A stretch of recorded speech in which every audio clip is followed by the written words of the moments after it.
For the sake of my mental health, I needed a break from all the sweaty gameplay I've been doing to get clips for the channel, and for this break I decided to fly the 190A4. For me, this plane is nostalgia bait. For the first 6 months of playing this game, this plane was my main plane. Since it's not actually all that good, I didn't have great stats in it as a noob and, well, in general not a very good time, but I still remember it fondly. My genius noob strat back then involved side climbing to 6 kilometers to then dive on the first thing I see.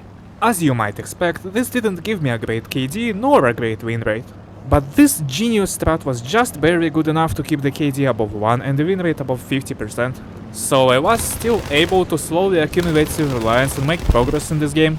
And well, back then for me that was enough. All I cared about was silver lions and research points, and it didn't really bother me that the gameplay wasn't all that great. To be fair, the footage in the background of this one isn't all that great either. Alright, I think that's enough yapping about my past with this plane. So, in short, what is the 190A4 like? Your main advantages include the high speed handling, the good guns, and the great roll rate.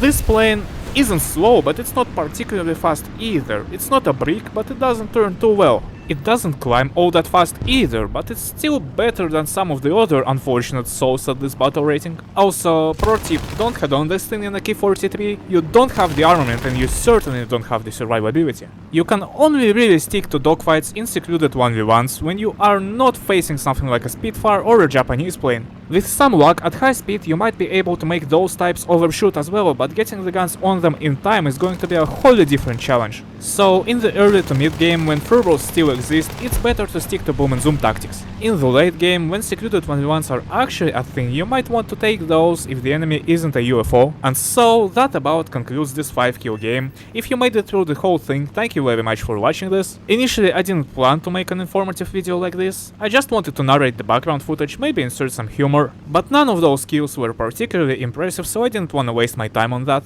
Let me know if you want to see more stuff like this on the channel, or if you prefer my usual content.